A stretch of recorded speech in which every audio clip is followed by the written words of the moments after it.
Chiefs news, Chiefs rumors. What's going on with the Chiefs? Well, this is your time to ask questions here on this Chiefs mailbag. We really appreciate you joining us here. And as always with this mailbag, I'm your host, Jay Sanders, and let's get right into it with our first question from Payson, who sent in a $5 super chat. Payson is a legendary member of the Chiefs Kingdom with a first-timer, too. First-timer. You always remember your first time, Payson. He says, should the Chiefs target Tee Higgins and Marquise Brown in the offseason or trade up for an early round wide receiver? Payson, I like this question because I think there's a way for the Chiefs to do both.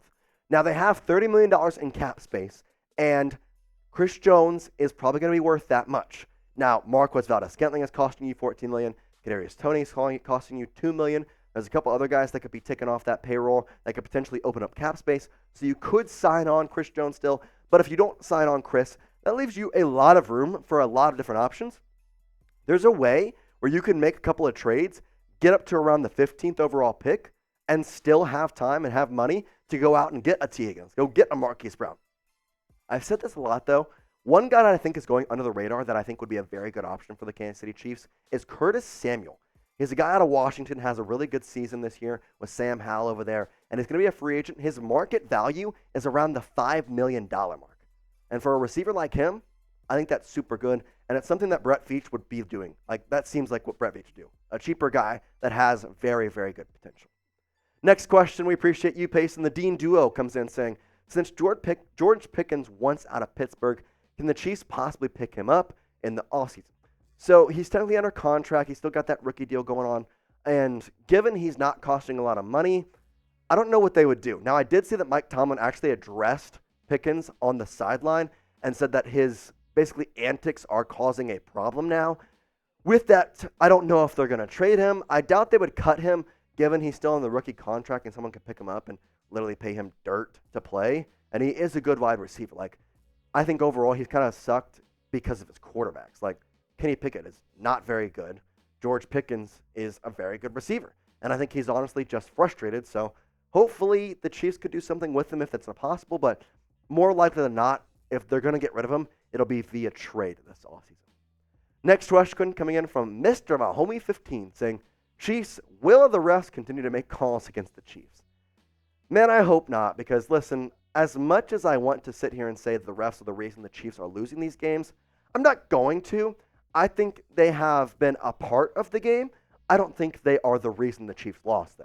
If you go to the Packers game, it should have been pass interference. But at the same time, you're down 8 on the road. You have to then punch it in and get the 2-point conversion, and that's just for a tie. Now, you go on Sunday, it was Kadarius Toney who was offside. It wasn't the ref. He was offside. Now, was it inconsistent? Yes. I don't think the refs are necessarily screwing the Chiefs. I think they have been very inconsistent, though, which hurts teams, and it's not just the Chiefs. It hurts everybody in the NFL. I have to ask Chiefs Kingdom, though, have the refs been screwing the Chiefs this year? Have there been more penalties against the Chiefs rather than for the Chiefs in this season? If you think there has been, then I want you to type Y for yes. If you think, nah, Jace, it's just the way the game goes, man. That's just how it is. Then I want you to type in for no. Let me know in today's comment section. I really appreciate it. And I think it's an interesting question to bring up for Chiefs Kingdom. Astaben coming in here with a question saying, what are the chances we fire Matt Nagy? Who could we get? I like you add in that last sentence there because the chances we fire Matt Nagy, I think, would be higher if there was someone out there that you could easily see that the Chiefs could go get. But at the same time, I don't know if they would. Like, Nagy isn't the greatest, but at the same time, he's not the worst. His schemes aren't the greatest, but also the wide receivers have been an issue. There's part of me that thinks they're going to bolster the wide receiver room this offseason and give Nagy a second chance. So I would say if you're looking at the percentages right now, it's probably 70% they keep him, 30% they fire him, unless these last 4 games, the offense just blows up on itself and everything goes downhill. Lennon! I still can't get over the profile picture, Lennon. I appreciate it. He says, KT is our top 3 wide receiver. We are not including Kelsey as receiver. Rice, Watson, and KT are our best options. I'm not going to deny you there. I think he has such prowess to be a top 3 wide receiver. But at the same time, he's just not. He hasn't been that way. I think if you don't include Kelsey, the only wide receiver that I think has been stable throughout the entire year has been Watson. Rice wasn't much of a factor early in the year just because he was so young. If you want to go more the past 7 weeks, probably Rice and Watson, but Watson had that injury.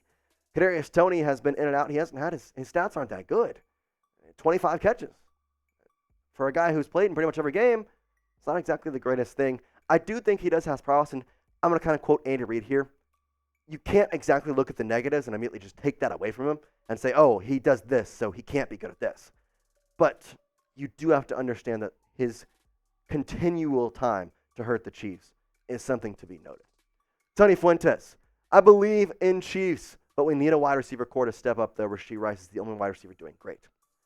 I completely agree. This wide receiver needs to step up.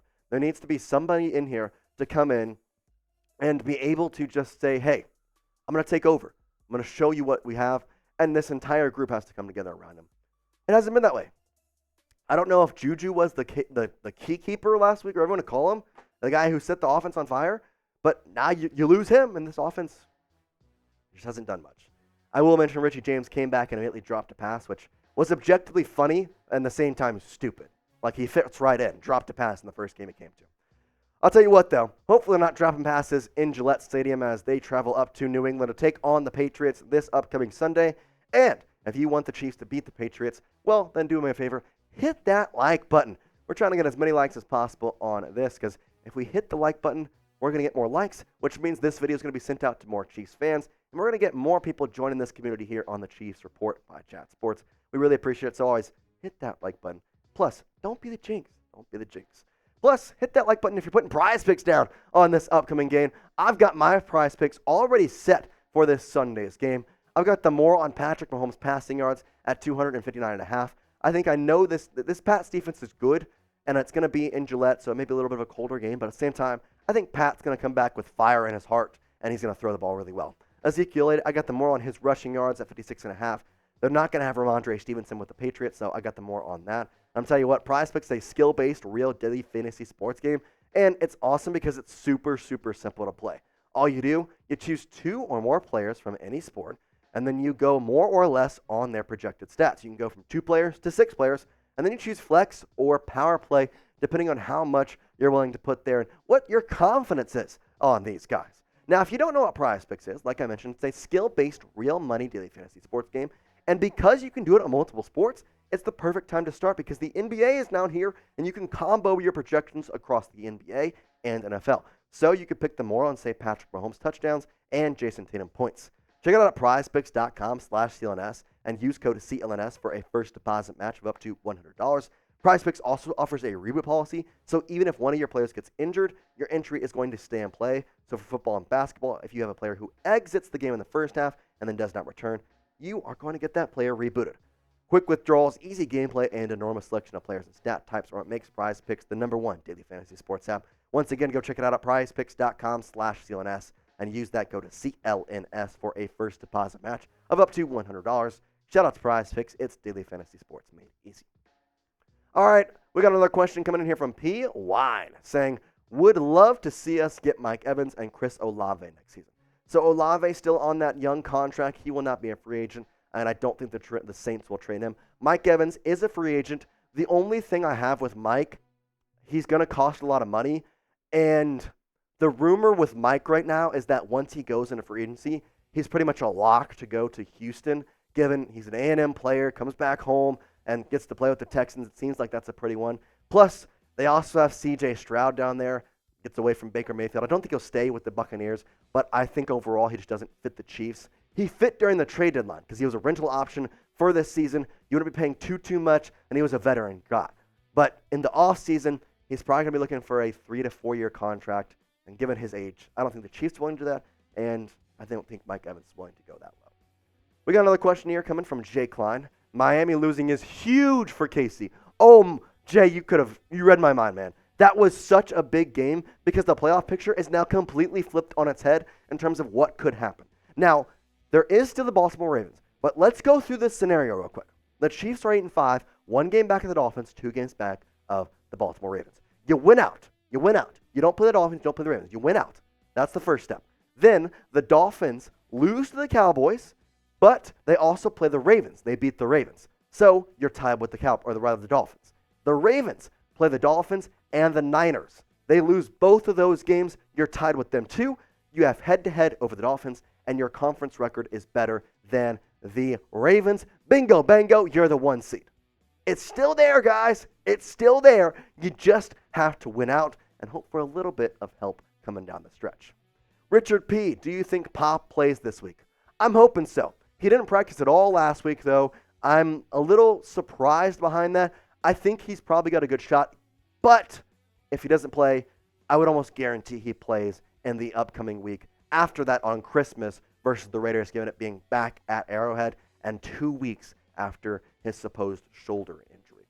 Shad Jameson with the next question. If Bieniemy is gone from Washington because of the fire of the coaching staff, would you bring him back to KC? 100%. But the problem, I think, is if Washington fires Rivera, they may look to Bieniemy for their head coach. And so, therefore, he may not be available. There's already been a bunch of talk that Bieniemy is going to be in line for a head coaching job after this season. And I think it'd be hard for him to not want to come back to KC if he's still looking for an offensive coordinator job, given he has so many weapons. But overall, I've heard him being rumored with the Bears if they fire Matt Eberflus. Obviously, if Washington and they fire Ron Rivera, they may hire him. Brandon Staley with the Chargers, they could fire him. They could either hire their offensive coordinator Kellen, or maybe they could hire Bieniemy. There's a lot of options. I think overall he's probably more of a coach in the next season, though, than an offensive coordinator. Chiefs for LV saying, is Veach on the hot seat? Dude can't draft and evaluate receivers. He's not on the hot seat because has he done great with receivers? No, not exactly. But if you look at his other acquisitions, they've been great. You think about the cornerbacks, L'Jarius Sneed, Trent McDuffie, the defense, George Karlaftis, Willie Gay Jr., Shamari Connor had his first pick this past Sunday. He's evaluating the defense very well. And the offense, Isaiah Pacheco, 6th-round pick. It's the wide receivers that I think he hasn't done a great job with, and that's probably also on Andy Reid and kind of this entire offense as a whole and just evaluating receivers. But at the same time, you do have to look. Who was the wide receiver pick this last year? It was Rashee Rice. Guess what he's doing? Amazing things. So I don't think he's in the hot seat, but definitely a little bit of a question to his wide receiver knowledge. The Dean Duo comes in with a question saying, do you still think the Chiefs can go to the Super Bowl with this wide receiver core? And if not, how can the Chiefs fix it? I think they can. I think it'll be the hardest Super Bowl ever to be won.